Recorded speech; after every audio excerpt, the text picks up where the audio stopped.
কে কে এমন আছো যাদের সন্ধ্যা হলেই কিছু না কিছু খেতে ইচ্ছে করে, মানে তেলে ভাজা টাইপের জিনিস? তো আমিও তাদের মধ্যে একজন। তো যেই ভাবা সেই কাজ, আমারও খেতে ইচ্ছে করলো, তাই আমি কাজে লেগে পড়লাম। সো প্রথমে আমি এখানে বাঁধাকপি, পেঁয়াজ এবং লঙ্কা ভালো মতন কুচি কুচি করে কেটে নিয়েছিলাম।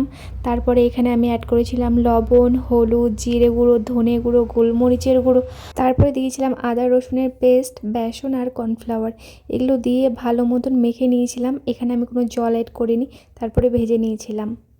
এটা হচ্ছে মনে হয় আমার লাস্ট খাওয়া, কারণ আমি সব সময় ভাবি যে আমি আর খাবো না, ফাস্টফুড খাবো না, এগুলো তেলে ভাজা জিনিস খাবো না, কিন্তু কি করব, আমার কন্ট্রোল হয় না।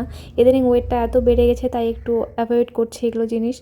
যাই হোক, মনটা তো মানে না।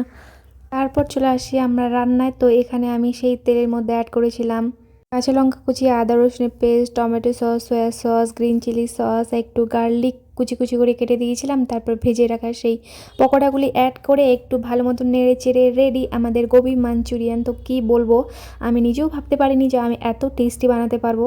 তারপরে আমরা বাইরে থেকে একটু ঘুরে আসি। তো ভিডিওটা এই পর্যন্তই, দেখা হচ্ছে অন্য কোনো মিনি ব্লগে।